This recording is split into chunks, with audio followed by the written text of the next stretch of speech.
Everyone, welcome back to Pakistani reaction. तो जी आज हम जिस वीडियो पर रिएक्ट करने वाले हैं उसका टाइटल है how a poor Marwari boy build Haldiram. Haldiram तो बहुत बड़ा ब्रांड है ना।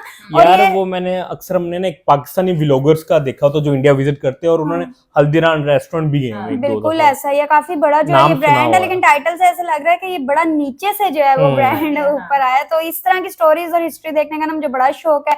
तो करते हैं स्टार्ट, डिस्कशन होने वाली है हमेशा की तरह अमेजिंग एंड तक जुड़े रहिएगा, चैनल को सब्सक्राइब कर दीजिए। साल 1919 बीकानेर की गलियों में एक 12 साल का बच्चा अपनी बुआ से भुजिया बनाना सीखता है और केवल 2 पैसे में उसे बेचना चालू करता है, इस बात से बिल्कुल अनजान कि यही भुजिया एक दिन हजारों करोड़ों के बिजनेस एम्पायर की नींव बनेगी और एक दिन पूरी दुनिया में बिकने वाले लाखों भुजिया पैकेट्स में उसका नाम हल्दीराम प्रिंटेड होगा। ये कहानी है इंडिया के सबसे बड़े स्नैकिंग ब्रांड हल्दीराम्स की।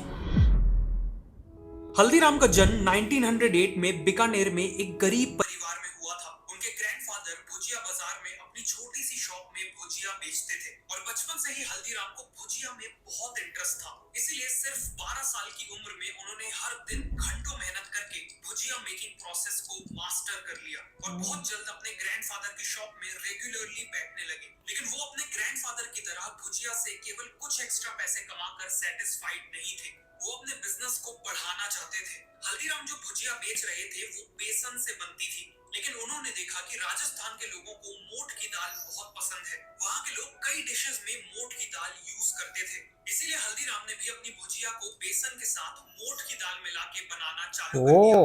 उनकी ये नई भुजिया लोगों को काफी डिलीशियस लगी और एक इंस्टेंट हिट बन गई। लेकिन वो यहाँ नहीं रुके, उन्होंने रियलाइज किया कि उनकी अभी की भुजिया काफी मोटी और सॉफ्ट है, लेकिन अगर वो इसे थिन और क्रिस्पी बना दे तो कस्टमर्स का ईटिंग एक्सपीरियंस काफी सेटिस्फाइंग बन जाएगा। इसे अंजाम देने के लिए उन्हें सबसे पहले अपने बैटर को पतला बनाना था और साथ में एक ऐसा मेश चाहिए था जिसके होल्स एक स्टैंडर्ड मेश से छोटे हो ताकि उसमें से पतली भुजिया बन सके। उन्होंने मार्केट में कई मेश मेकर्स के साथ लगकर एक परफेक्ट मेश बनवाया और अपने बैटर के कई आइटरेशंस भी ट्राई किए। फाइनली कई महीनों की एक्सपेरिमेंटेशन के बाद उन्होंने एक परफेक्टली थिन और क्रिस्पी भुजिया बना ली। इस नई भुजिया ने सेल्स को एक्सपोनेंशियली बढ़ा दिया। लेकिन हल्दीराम का इनोवेशन केवल भुजिया की रेसिपी तक लिमिटेड नहीं था। टर्न्स आउट कि हल्दीराम सीक्रेटली एक ब्रांडिंग जीनियस भी थे। मार्केट में ऐसी कई और दुकानें थी जो भुजिया बेचती थी, लेकिन हल्दीराम चाहते थे कि कस्टमर्स के दिमाग में उनकी भुजिया की इंपॉर्टेंस एक नॉर्मल भुजिया से कई गुना ज्यादा हो। हल्दीराम को पता था कि महाराजा दंगर सिंह बीकानेर के सबसे पॉपुलर महाराजा रहे थे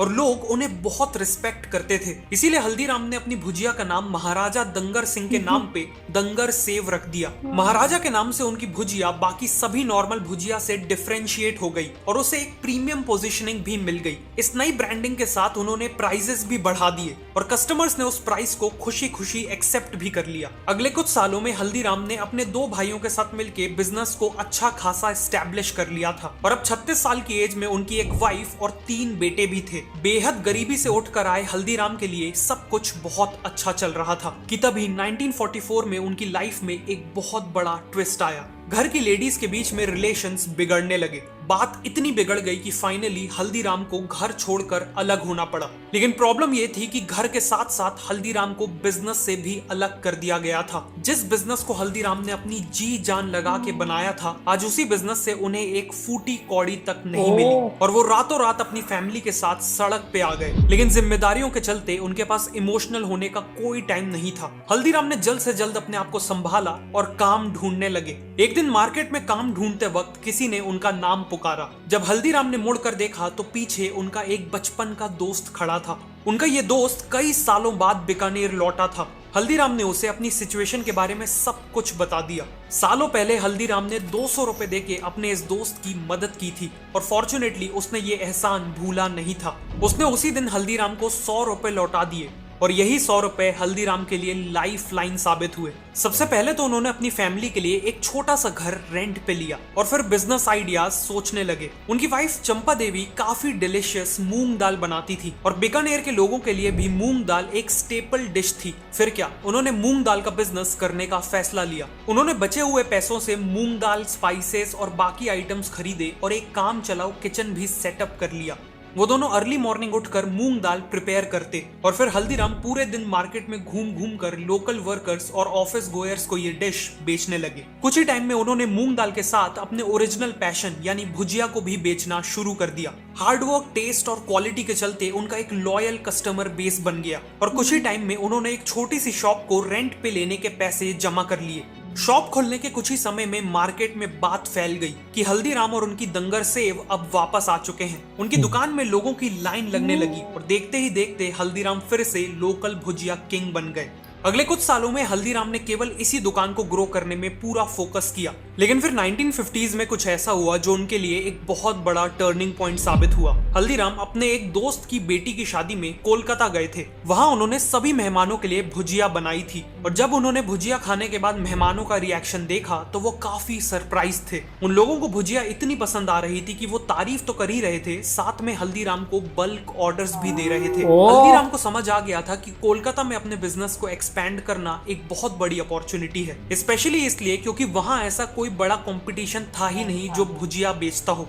1955 में हल्दीराम ने अपने छोटे बेटे रामेश्वर लाल और अपने सबसे बड़े पोते शिव किशन को कोलकाता में बिजनेस सेटअप करने को भेजा। यहाँ भी उनकी शुरुआत एक छोटे से घर और केवल 8 स्क्वायर फीट की दुकान से हुई। शुरुआत तो स्लो थी, लेकिन इवेंचुअली कोलकाता में भी उनका बिजनेस वर्ड ऑफ माउथ के कारण ग्रो करने लगा और देखते ही देखते वो दिन की 150 से 200 किलो भुजिया बेचने लगे। ऑल्सो बंगालीज को अट्रैक्ट करने के लिए इन्होंने वहां के टेस्ट के हिसाब से बंगाली मिक्सचर नाम की नमकीन लॉन्च की जो काफी सक्सेसफुल हो गई। अगले 12 सालों में उनकी शॉप 8 स्क्वायर फीट से बढ़कर 25 स्क्वायर फीट की हो गई और बिजनेस भी हर साल डबल हो रहा था। एक बड़ा शहर होने के कारण कोलकाता ब्रांच का बिजनेस अब बीकानेर ब्रांच से भी बड़ा हो चुका था। 1968 तक हल्दीराम के तीनों बेटे सेटल्ड थे। उनके बड़े बेटे मूलचंद बीकानेर का बिजनेस संभालते थे। सतीदास ने फैमिली से अलग होकर इंडिपेंडेंट शॉप्स खोल ली थी और रामेश्वर लाल कोलकाता बिजनेस चला रहे थे। इसे देखते हुए हल्दीराम ने बिजनेस से सेमी रिटायरमेंट ले ली और वो केवल कभी कभी बिजनेस को सुपरवाइज करने के लिए विजिट्स करते थे। बिजनेस ऑलरेडी अच्छा खासा चल रहा था, लेकिन इसके बाद जो हुआ वो हल्दीराम्स की बिजनेस जर्नी में एक सुनहरा चैप्टर साबित होने वाला था। हल्दीराम के सबसे बड़े पोते शिव किशन, जो अभी तक कोलकाता बिजनेस में अपने चाचा के साथ काम कर रहे थे, वो 1968 में नागपुर में हल्दीराम की ब्रांच खोलने का फैसला लेते हैं। नागपुर आके शिव किशन ने देखा कि वहां के लोग बालूशाज, गुजराती पेड़ा, मैसूर पाक और लड्डू जैसे स्वीट्स को बहुत पसंद करते थे। मतलब वहां के लोगों को स्वीट्स तो बहुत पसंद थे, लेकिन अभी तक इन्हें इंडिया के बाकी हिस्सों के स्वीट्स का ज्यादा एक्सपोजर नहीं मिला था। इस अपॉर्चुनिटी को देखते हुए शिव किशन ने नागपुर में भुजिया के साथ साथ अपनी फेवरेट काजू कतली भी बेचना चालू किया। स्टार्टिंग में कस्टमर उसे खरीदने में हेजिटेंट थे, इसलिए शिव किशन अपने कस्टमर्स को फ्री सैंपल्स ऑफर करने लगे। एक बार टेस्ट करते ही लोग काजू कतली के दीवाने होने लगे और डिमांड स्काई रॉकेट कर गई। इस सक्सेस को देखते हुए शिव किशन ने मलाई लड्डू, रसगुल्ला और रस मलाई जैसे स्वीट्स भी ऑफर करना चालू कर दिए और जाने अनजाने यहीं से शुरुआत हुई थी हल्दीराम्स की इंडियन स्वीट इंडस्ट्री में सबसे बड़े प्लेयर बनने की। 1971 तक नागपुर में हल्दीराम के 2 आउटलेट्स खुल गए थे, लेकिन शिव किशन यहाँ रुकना नहीं चाहते थे। एक दिन शिव किशन कीर्ति नाम के रेस्टोरेंट में गए जिसने उनकी आंखें खोल दी। वो रेस्टोरेंट केवल डोसा और लस्सी ऑफर करता था और वहाँ हमेशा कस्टमर्स की भीड़ लगी रहती थी। यहीं से शिव किशन को आइडिया आया हल्दीराम्स को एक शॉप से एक रेस्टोरेंट में बदलने का। मार्केट को समझने पे उन्हें पता चला कि महाराष्ट्र में लोगों को साउथ इंडियन डिशेस जैसे डोसा और इडली बहुत पसंद है। अब वो तो अपने रेस्टोरेंट में बीकानेर के पॉपुलर स्नैक्स जैसे समोसा और कचौड़ी ऑफर करना चाहते थे, लेकिन उससे पहले उन्हें कस्टमर्स को अपने रेस्टोरेंट तक लाना था। इसीलिए उन्होंने शुरुआत उन्हीं डिशेस से करी जिनकी डिमांड थी, यानी डोसा और इडली। शिव किशन ने एक 30 सीटर रेस्टोरेंट खोला और बहुत जल्द उनके रेस्टोरेंट की सारी सीट्स ऑक्यूपाइड रहने लगी। इसे देखते हुए उन्होंने अपनी सीटिंग कैपेसिटी डबल कर दी और मेन्यू में समोसा और कचौड़ी भी ऐड कर दिया। जो कस्टमर्स डोसा और इडली खाने आते थे, शिव किशन उन्हें समोसा और कचौड़ी ट्राई करने को कहते थे और जैसा काजू कतली के समय हुआ था सेम वैसा ही अब हुआ। एक बार कस्टमर ने समोसा कचौड़ी टेस्ट कर ली तो उनमें से ज्यादातर लोग उनके रेगुलर कंज्यूमर्स बन गए। अगले कुछ सालों में नागपुर में हल्दीराम्स के मल्टीपल आउटलेट्स खुल चुके थे और इसी के चलते हल्दीराम्स नागपुर में केवल एक भुजिया बिजनेस से बढ़कर एक इंडियन स्नैक्स, स्वीट्स और रेस्टोरेंट बिजनेस में बदल चुका था। 1975 में कोलकाता ब्रांच के रामेश्वर लाल फैमिली बिजनेस स्ट्रक्चर से अलग होके इंडिपेंडेंट हो जाते हैं। एक एग्रीमेंट होता है जिसके अकॉर्डिंग रामेश्वर लाल वेस्ट बंगाल से बाहर बिजनेस नहीं करेंगे और मूलचंद और उनके बेटे वेस्ट बंगाल में एंट्री नहीं लेंगे। इस समय तक हल्दीराम्स की नागपुर ब्रांच बहुत अच्छी चल रही थी, लेकिन शिव किशन के दिमाग में इससे भी बड़े प्लान्स थे। वो एक ऐसे शहर में एक्सपैंड करना चाहते थे जो हल्दीराम्स को एक नेशनल लेवल ब्रांड बना देने वाला था, और वो शहर था भारत की राजधानी दिल्ली। दिल्ली में एक्सपैंड करने के लिए शिव किशन ने अपने छोटे भाई मनोहर लाल को चुना। मनोहर लाल तब तक बीकानेर बिजनेस में काम कर रहे थे और शिव किशन को उनमें बहुत पोटेंशियल दिख रहा था। 1982 में मनोहर लाल अपने छोटे भाई मधुसूदन के साथ दिल्ली आए और वहां देखा कि Chandni Chowk famous snacks vendor से भरा हुआ था। उन्होंने अपनी लाइफ में इतना कंपटीशन कभी नहीं देखा था, लेकिन अच्छी बात यह थी कि कंपटीशन के साथ साथ वहां डिमांड भी बहुत ज्यादा थी। मनोहर लाल ने शिव किशन की हेल्प से अपनी शॉप के लिए जगह खरीदी और 1983 में बिजनेस स्टार्ट कर दिया। अगले 1 साल तक दिन रात एक करके उन्होंने मार्केट में अपनी रेपुटेशन बिल्ड की और ब्रेक इवन करने लगे कि तभी उनके साथ एक बहुत बड़ी ट्रेजेडी हो गई। 1984 के भयानक एंटी सिख राइट्स ने दिल्ली को झुलसा दिया था और इसी दौरान मनोहर लाल की वर्कशॉप और घर भी जल गया।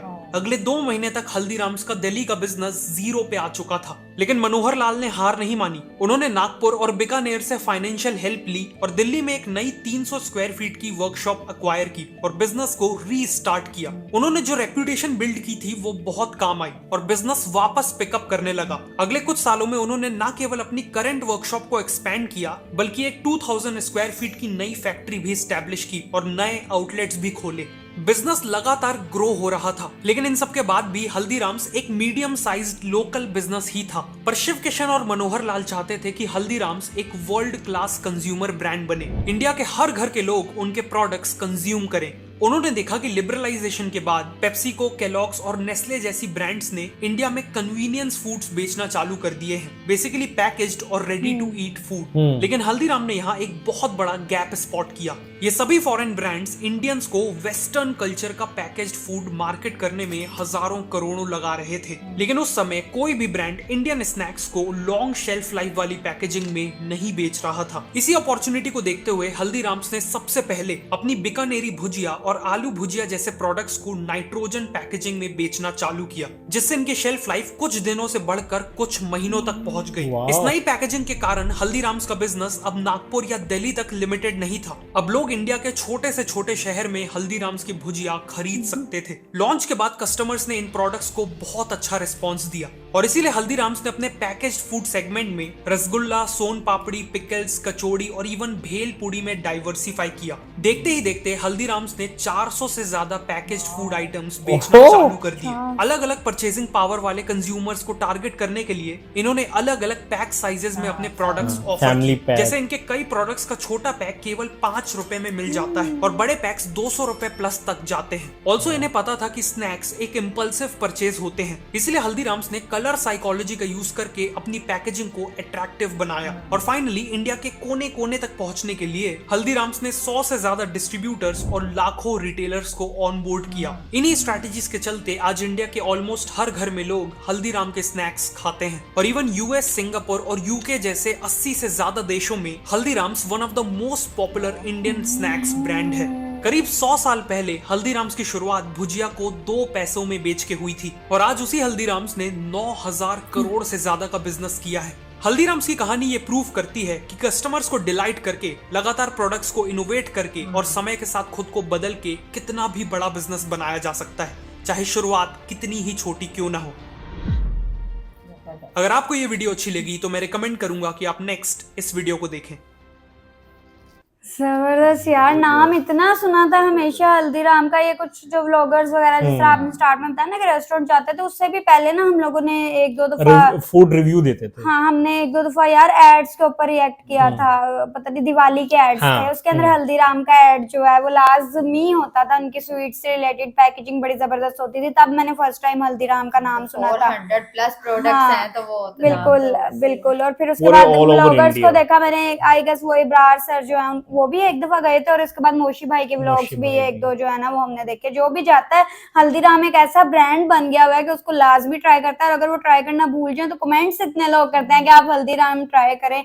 और देखने में उनकी चीजें, उनकी ना प्रोडक्ट्स और वो जो सारा कुछ फूड है वो देखने में ही इतना मजेदार होता है ना, बहुत ज्यादा जबरदस्त। और जो स्टोरी बताई उनकी, जो एक इनोवेशन है ना वो बड़ी कमाल की। मतलब जिस हाथ में मतलब जो वो जायका था ना, वो जायका उन्होंने हटाया नहीं, नहीं, बट उसमें एडिशन करते रहे। मतलब फलां स्टेट में ये चीज ज्यादा खाई जाती है, हाँ। उन्होंने वो भी ऐड कर दी, हाँ। और उसके बाद ना इनोवेशन भी करते रहे, मतलब ऐसे। डिफरेंट प्रोडक्ट्स बनाते गए। बिल्कुल तो ऐसा नहीं रहा, सम टाइम ऐसा होता है जो फैमिली बिजनेस होते हैं, स्पेशली मैंने ना कुछ इधर बिजनेस देखे हैं, बल्कि आज भी मैं एक बात कर रहा था, एक फैमिली बिजनेस है कुकिंग का हमारे एरिया में। वो ना चने वगैरह बनाते हैं और वेजिटेबल्स और दूसरे भी सालन वगैरह बनाते हैं, तो उनके हाथ का टेस्ट बहुत अमेजिंग है, बट वो ना ग्रो नहीं कर पा रहे। मतलब टेस्ट बहुत अच्छा है, असल में वो है एक मतलब मोहल्ले की दुकान। तो मेरे जेहन में आइडिया था कि यार इनके हालांकि 3 बेटे हैं, किसी बड़ी मार्केट में जाएं, हाँ। मतलब जहां उसको एक्सपैंड कर सके, बिल्कुल क्योंकि ऐसा। उनका जो हाथ के जो टेस्ट है ना, मतलब कोई भी आप सब्जी खा के देख लें, कोई चिकन खा के देख लें, या कुछ चने खा के देखें, जो उनकी स्पेशलिटीज है वो बहुत लजीज है, बट वो ग्रो नहीं कर पाए उस तरह। अगर वो कभी ग्रो Mind कर उस पाते तरह तो से शायद use करें अपना लाहौर में आगे उस तरह से, के हाँ। चने या खाने हाँ। कोई और नहीं बना सकता। हम्म। बट ये है कि इसके लिए थोड़ी इनोवेशन चाहिए, ऐसे ही। और थोड़ा देखना चाहिए कि यार के मार्केट में क्या चल रहा है। हम्म। ठीक है, तो मेरे हिसाब से हल्दीराम जैसे उन्होंने मतलब देखता है कि मतलब लोगों की साइकोलॉजी क्या है, और उधर जैसे कोलकाता में क्या खाया जाता है, मुंबई में क्या लोग पसंद करते हैं, या जब राजस्थान गए में, हैं तो फिर क्योंकि वहाँ हर से हर स्टेट की ना अपनी एक स्पेशलिटी, हाँ, जैसे अपना culture है, गुजरात अपनी में या spices। फलां कह रहे हैं ना, डोसा ढोकला वगैरह, हाँ, तो इडली, मतलब डोसा। हाँ, तो उन्होंने मेन कोर्स वही रखा, साथ में चीजें ऐड करते गए, बिल्कुल और देखा ऐसा फिर ही उसके है। बाद उन्होंने रेस्टोरेंट वगैरह बनाया, और फिर कहाँ से कहाँ काजू चला बर्फी गया। वो कहते हैं फ्री में पहले टेस्ट काजू करवाई कतरी थी कुछ हाँ, ऐसा, ऐसा काजू काजू कतरी कुछ ऐसा था ना नाम।